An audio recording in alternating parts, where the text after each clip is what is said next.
Hello, David. Bernard, Tiffany, Asso. That means the the notification works well, at least for you guys. Lygia, hello.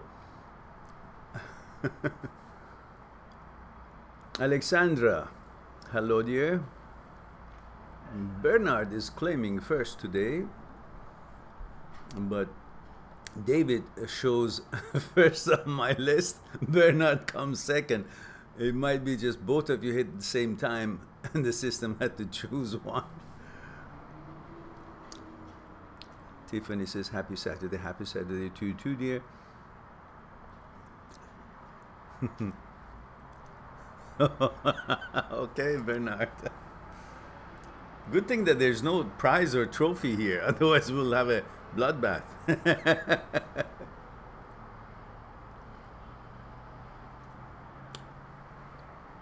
Hello, Zahin.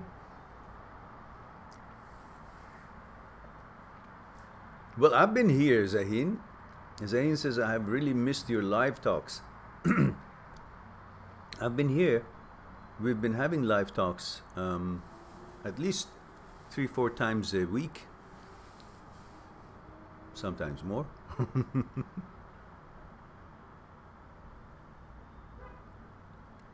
Bernard says, Mehran, do you believe in soul ties? What do you exactly mean, soul ties? Meaning soulmates?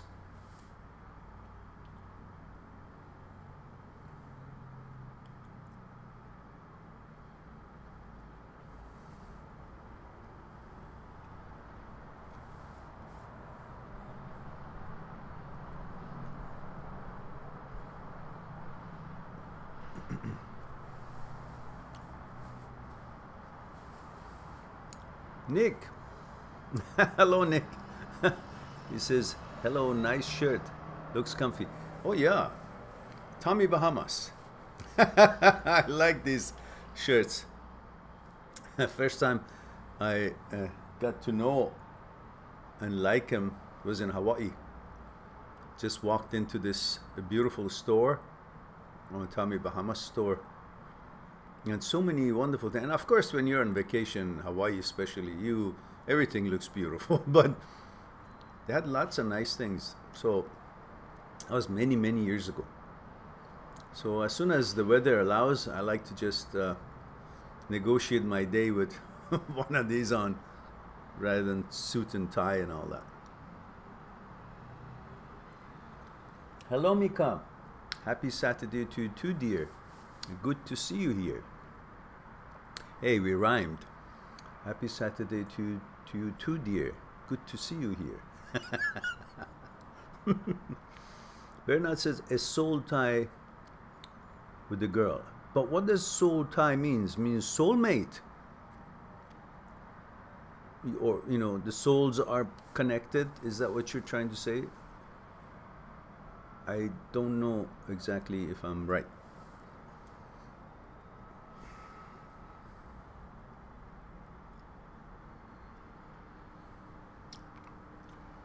Spiritual bond. Well, the spiritual bond is supposed to be part of every relationship that is serious with your girlfriend. It's not just a date, it's a girlfriend, and then you get to grow and you know, see the world together, experience things, and share life challenges and opportunities. So a spiritual bonding should become part of it. Often it comes to be naturally because you guys are so in tune and resonate on the same level, interact on the same level, similar wavelength of thoughts and thought processes, understanding, connection.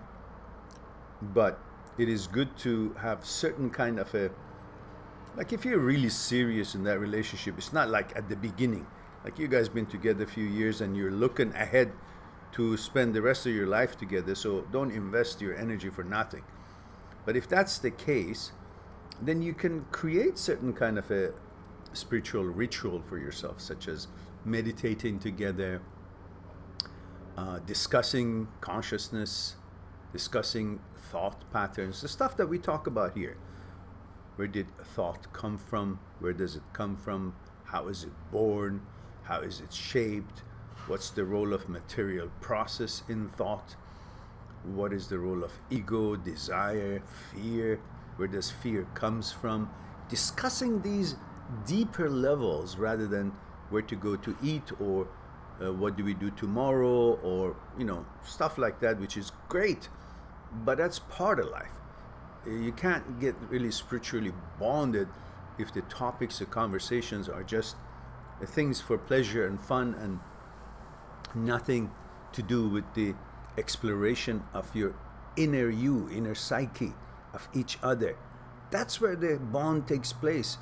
Bonding on consciousness level, when you guys delve into it, into each other's consciousness, and discuss consciousness in general of human being. So you get to know about being aware of each other's consciousness, how we are put together as a human race, how we've evolved, all these things to characterize our understanding, about our character, about the human being's character, about our traits, about our shortcomings. That is bonding on consciousness level in many different levels.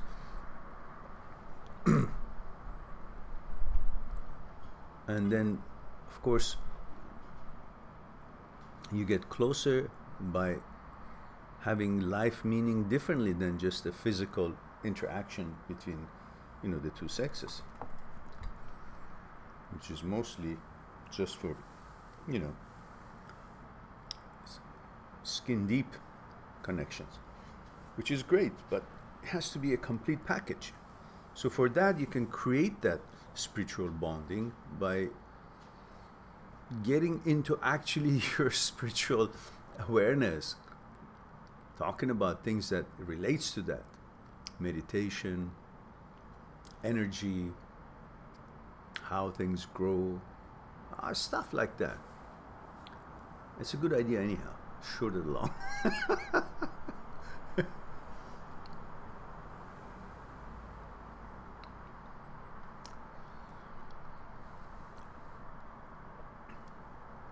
Chula says hello. Hello, dear.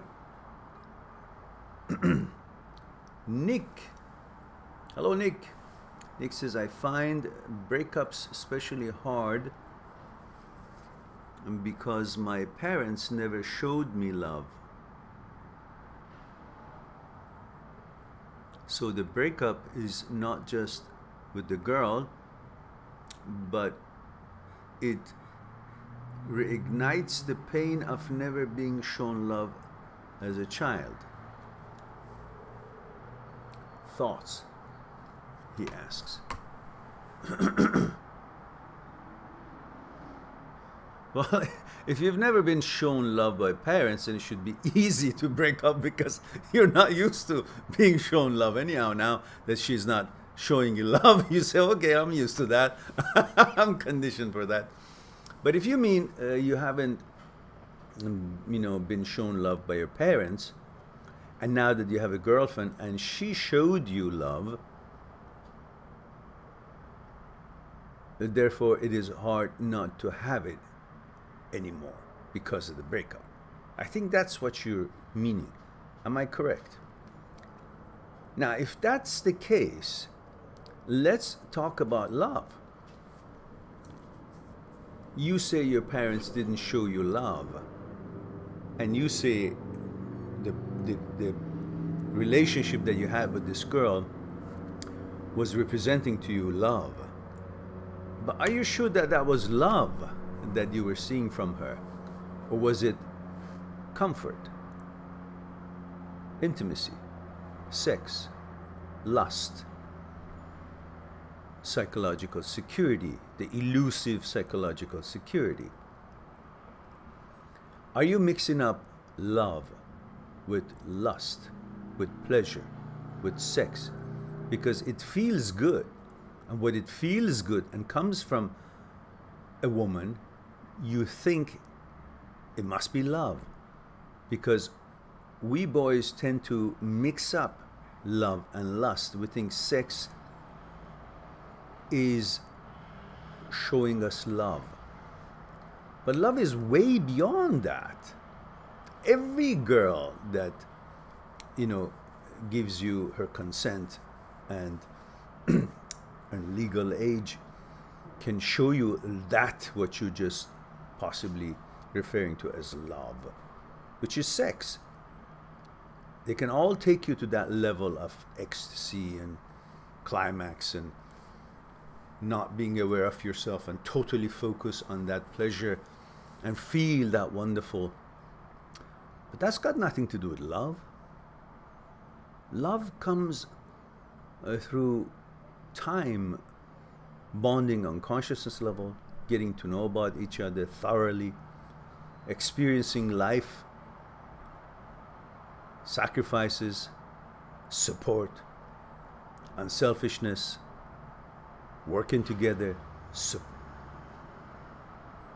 comforting each other, being there when you're needed for each other,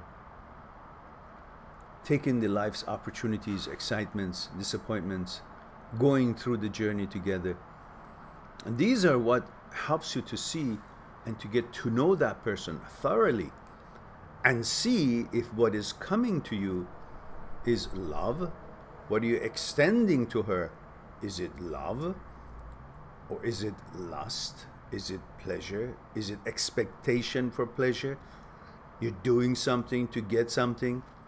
You're looking for your own comfort and security. Therefore, you are presenting with all opportunities and things that you can do in order to induce that comfort and signals and feelings from her towards you. Or is it actually love? There are different kinds of love. But for you to understand that when you love your child, there is no condition or expecting your child to get an A in math or be good at this or that. You just love her or love him.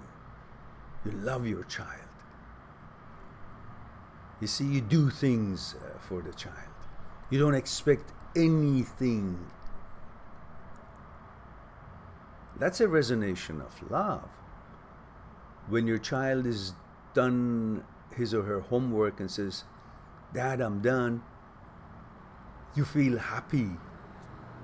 If your son or daughter sleeping well, you feel happy. You bring a glass of water for them, food in front of them, you feel happy. But not necessarily is the same feeling when you're having different kind of love. You have love for your parents. You have love for, people who teach you something. So you gotta focus, see, is this feeling, emotion that you have for this girlfriend, is it actually beyond that what it seems like? Like, is it beyond the pleasure? Is it beyond that feeling of intimacy? Is it beyond that feeling that you feel good to be around her? Do you call that love? And what is love? In real meaning, let's go beyond the girlfriend. People say, "I love my country." Love, the word love. I love my religion. But then for that very thing that they say they love, they go and kill someone. They kill another country. They go war for their country that they love. They destroy another country. But how could love be in that transaction that just happened? How could you understand love when you actually are willing to kill someone for the love that you have for your religion? You kill others because you love your country. How could love result into such horrific action of killing? How could that be coming from love. Therefore, how could that feeling that you call love be love when it actually encourages you or gives you justification in the name of love to kill? So we have to understand what love is, you know. And the word you say, making love. How could that be making love? You're having sex. But these all words that they mean something, they're all mixed up. And then in your consciousness, you actually think having sex with someone, your girlfriend is now suddenly you love her because of that pleasure and comfort and so on. And the feeling that you have about your country is love, but yet is a reason to kill and destroy. So if we can get our heads around it, wrapped around it, then we understand that there's a difference between love, which is a frequency, than what we feel as pleasure because of our interest in something. I love this game. I love this car. This word love has become bastardized and don't really mean if someone uses it is correct or not. I love the weather. I love this movie. And all of that has confused the hell out of us. Now we say to our girlfriend, you think that you love her because you have sex with her. Or you feel good. Anything that makes you feel good, you say, I love. Now, so, coming back to that, what you're missing after breakup is not because you weren't shown love by your parents and you think this love opportunity is now gone and for the first time you're having it. You don't know that you had love. You had sex. You had a relationship. And about your parents, they didn't show you love. Okay, I understand that. There are people who are incapable of expressing. It's like someone who means well but cannot write it well. It's not a writer. That's why some people are writers, some people are speakers, some people are able to express that emotion, but some people not. But that doesn't mean that doesn't mean that all the people, because some people are actually incapable and they're selfish assholes. They just have not understood that human being does have compassion, love, and care, and they're just about selfishness. We're not talking about them. But there are some people, just because they can't show it, that doesn't mean that they're not loving you by their action. Didn't your parents feed you, protect you, clothe you? What do you think that is? That is love. Yeah? Because to them, you were their child. And remember we talked about the love for child? Whatever you do for them makes you feel happy, elated, and you expect nothing in return, really, especially when they're children. So how do you know that they didn't love you? They may not have shown it to you because they didn't know how. But in their hearts, like a writer who knows something but can't write it, it's not a writer, but knows that knowledge. So they had that love and they expressed it through helping you to grow and feeding you and taking care of you and all that. That was their way of extending that love. But it wasn't colorful. It wasn't, pictorial. It wasn't so apparent. It wasn't, come here, son, give me a hug. Come here, daughter, give me a hug. And telling you that they love you. Maybe they didn't utter it. But of course they loved you. Don't buy into that. All right. Now, so think about it. The breakup should not be any more than what it is. Do not translate it into it was the symbol of love, something you never experienced in life, and don't make it bigger than what it is. It was a relationship. It had a duration. You weren't the match guys together, or whatever it was, whatever the reason was. You're not together. That's it. Let it go. There's no big deal. There's no bigger than that, not more important than you're trying to make it. I mean, not more important than what it is. So Let's go to the next. I hope that was something to spark some pondering in you.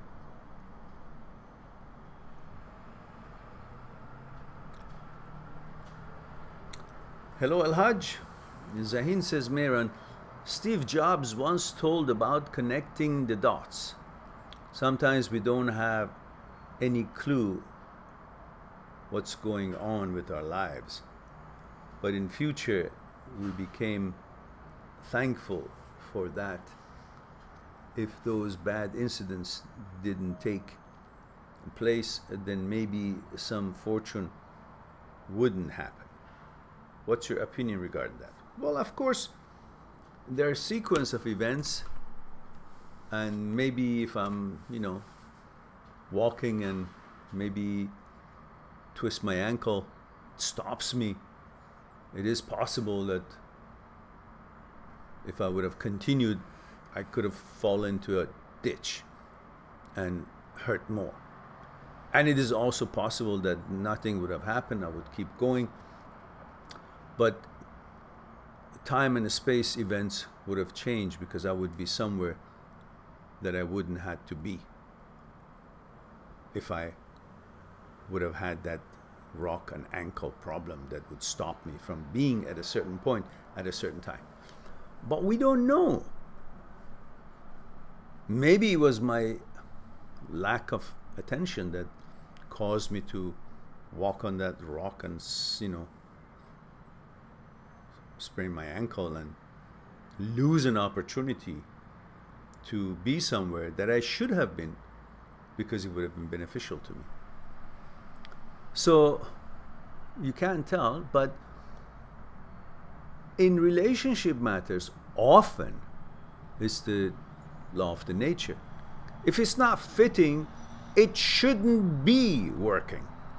And if it's not working, that means it's not fitting. So what is it that you're really so hung up on? Why does it have to work if you're not compatible? Why should you guys be together if one of you or both of you cannot appreciate the other as much as you should? It's all about the fact that you are giving priority to pleasure that you're feeling from that relationship, the intimacy, the sex, the kissing, the holding, the companionship. And you're forgetting about all the other things that is not working in there. So you're taking one part of it and you simply, it's like going to a buffet restaurant that you pick up things and then you go to the cashier and pay. And you're looking at the plates that are in the fridge as you pass by, the food, and every one of them, there's something wrong with it. Eventually you decide, okay, this plate has this, and that in it. I don't like 3, 4 of it, but I like 2 or 3 of it. So because there are a few things in there that you like, even though you're damn sure that you don't like the other stuff in it, but that's the best choice there for you, you decide to buy it. You buy that plate, you eat the stuff that you like, and you totally forget about that you paid for the rest of it, and the rest of it is there, but you don't like. You don't focus on that. You're just focusing on that. Then you think you had a good deal. You had a good lunch. You think you had a complete plate which was worth the price.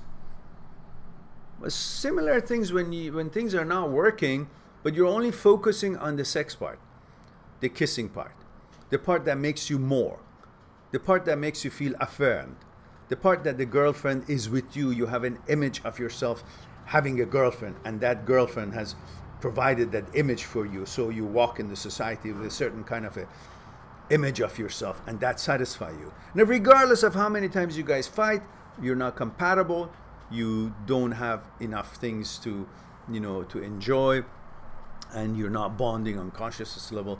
You've got many differences, but because of that image that you have created of yourself, and you like that image, you like that whole, I'm going to pick up my girlfriend, and in the eyes of the others, you're more because you have a girlfriend. All these makes you feel like, oh, I lost something. It's a lot more than, that was the relationship. So,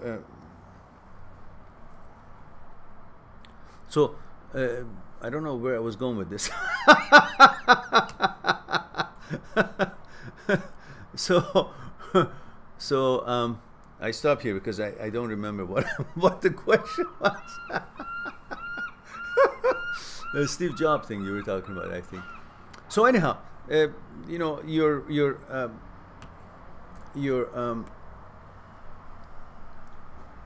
I don't remember. So good enough. You figured out. On the recording, there would be something pertaining what you asked anyhow. I went off, digressed. Or maybe I didn't. I just can't come back to it. Nick says yes. All right.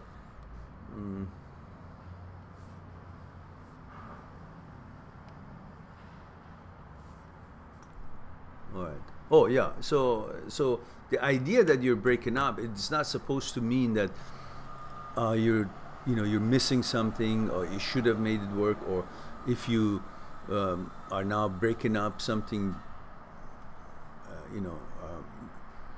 something else is not gonna happen, or I think that's where you were getting at.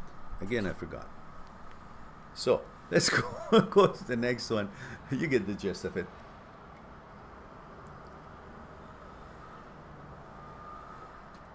Because there's so many angles that we can go to. Sometimes when I go, then I go beyond the beyond the point of return. I remember when I was a kid, my father had many friends in the Air Force, and we would sometimes in summertime travel, invited to the base, the Air Force base, and would go there as their guest. And one of my favorite things was to go and somewhere by the runway when the military aircrafts were taken off and training and all that. And I would watch all these F-14s and be just, I always liked flight and piloting and aircrafts, and it was just an amazing things for me, space and aerospace and all that. So I would sit there, I was just a kid, watching these monsters just take off and land and enjoy it thoroughly. And what the hell was I going with this? What's happening today? So gee, I don't know what's in this drink. I keep forgetting what the hell it is that I wanted to. What was the point?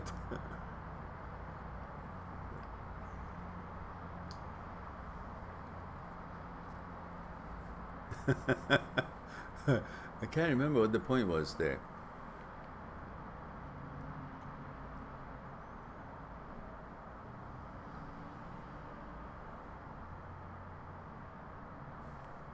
Gee, that's funny. Maybe somebody reminds me what the hell I was going to go.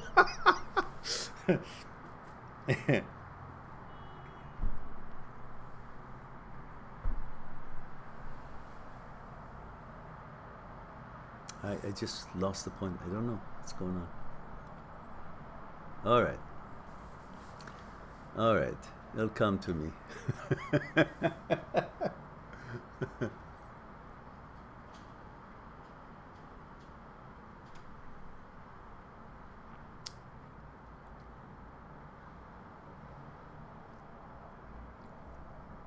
There was a point in there. I will think of it later. I think it was an anecdote of some kind. So, Lottie says, I find that I'm better at cleaning and tidying easier for others. Oh, God bless you. I could use someone like that. I spent so much time washing dishes that I had neglected to do last night. I got a vacuum today.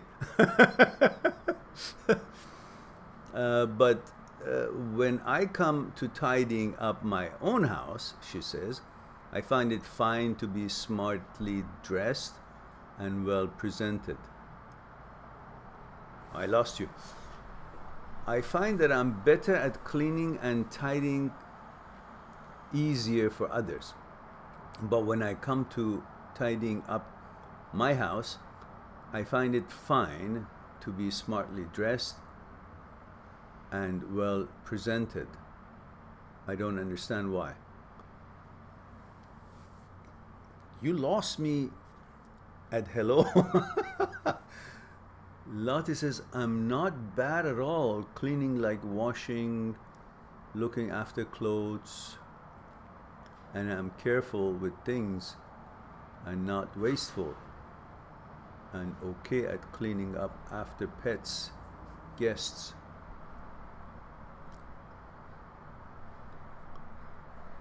But when it comes to paperwork, bits and pieces, and I misplace things more than I should.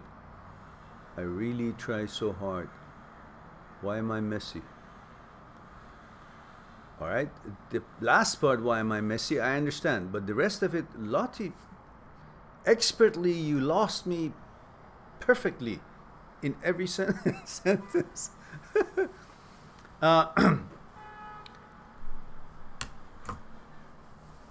Many people who are quite clever and intelligent,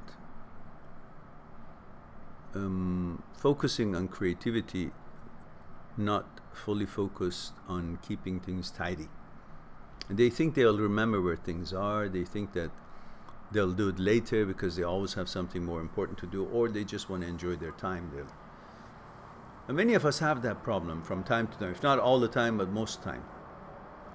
There are some things that you just don't like to do, but you will do it as a favor for somebody else because you get certain pleasure on it, because it makes you feel like you're a good person. But when you do it for yourself, you think it's a waste of time. You prefer somebody else to come and do it, but you would still go and do it for somebody else because it gives you that pleasure of doing it for kindness, presenting something and making a positive effect. And these things makes you feel good, makes a human being feel good. That could be the motivation.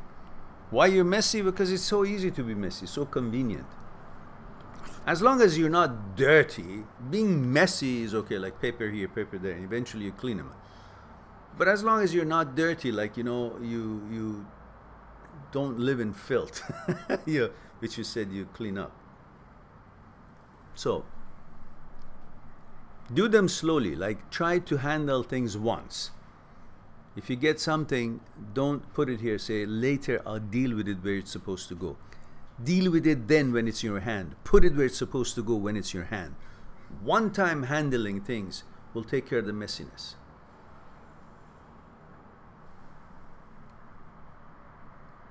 Put it in the right place right at the first time. Now,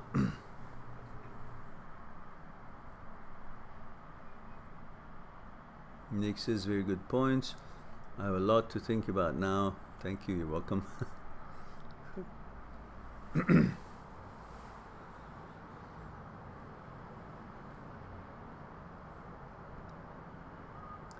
Tamila Rasu. That's a new name. The first time you joined us, Tamila. Tamila says you're doing great work. Keep going.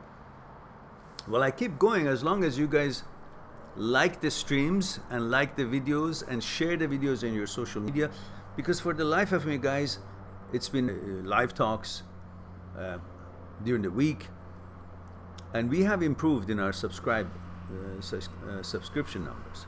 However, I would have expected thousands. Am I impatient, or am I being logical by questioning? Where is it that we're going wrong? Because we all know that there are other channels which got 500,000-600,000 trying to help people as well in their own way. But we all know from your reactions and comments that no other channel really can come near the contents that we are covering here. And so many people have been helped thoroughly through the roots of the matters. We talk about things in depth, helping you to become the master of your own psyche and understand why you feel the way you do, act and react the way you do. Not just there, or this and that, or some opinions. The actual facts of why, through our psyche. Yet, we are not as popular as we expect to, as we are not as easily found or visible as we would expect, or as some of these channels who really have different way of approach of things, which many of you have expressed is very different and not what you were looking for. But still, we don't have the numbers. I wonder. Study with me says hi. Oh, hello. You haven't been around for a while. What happened to you? Kalani says, what's up, brother? How are you, Kalani? I'm delighted to see today Hilo was being pushed by wind toward the east in the ocean, southeast, more than yesterday. And I hope that it will continue moving away from the islands and the people in it, and subside and stop the activity that it has, the volcano. Tamila says, but sadly, whenever I see your video, I think about her. Then don't watch my videos if that's the problem. You think that's the problem? So if you if you didn't come on this channel, then you would have been all okay. Shut it off, you'll be good. If it was that easy. I'm not sure how to come out of this completely. Well, you can.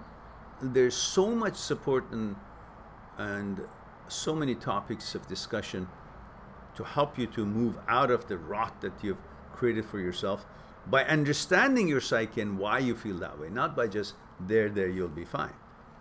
There are 1,000 videos, over 1,000 videos on this channel. You can find almost anything that is going through your head. Just search it on my search engine in the channel. You will have videos coming out. There's a very good chance. And if that doesn't work, just go on my channel, on my site, mindthatseekstruth.com. Book an appointment, Skype consultation. I do that all around the week with people around the world.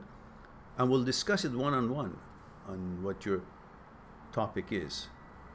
As you know, up to 1 hour for the next while, I don't know how long, I'll give you double, like 30 minutes will give you an hour, 15 minutes give you 30 minutes, and 1 hour can give you up to 2 hours of discussion. Anything beyond that, those packages are already discounted heavily, and it's very favorable to you guys. So they won't be included in this special offering. So anyhow, you can do that, and we can discuss and see what's on your mind, and we'll get you out like hundreds and hundreds of other people who have discussed their problems with Skype consultation, and they're on their way and enjoying their lives. So Tiffany says, 43, female, Ohio. Hello, Tiffany. Tiffany says, my narcissist alcoholic ex-boyfriend called and texted me today. We broke up in December. Haven't talked in 5 months. I ignored his call but texted him to say, lose my number. Good job. Tiffany, he replied, thank you for growing old with me. At least that's what I had planned. I guess that wasn't your plan. I'll lose your number. Not going to let him ruin my day.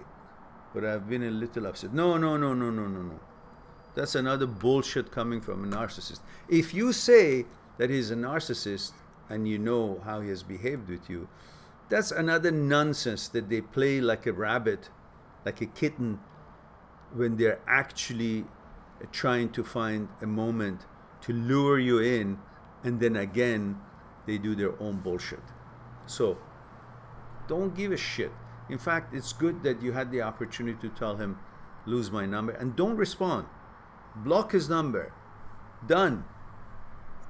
Can't upset you. You know the facts and truth. You're free, you're happy, and you definitely don't want such a person in your life. So strengthen your mind, understand why, and be happy about your decision. And don't let your world to become diminished or condensed into a few submissive words that he has uttered to make you think that he's changed or that you're losing something good. No, that is just a bullshit wrapping. Quickly unwrap the shit. You'll see inside this wrapping, the words, pretension is just pile of shit. Therefore, move on. Don't think about bringing the old images that was somewhat good, some parts, and think that that represents the person. No, the whole entirety did. That's why you decided, and that's perfect.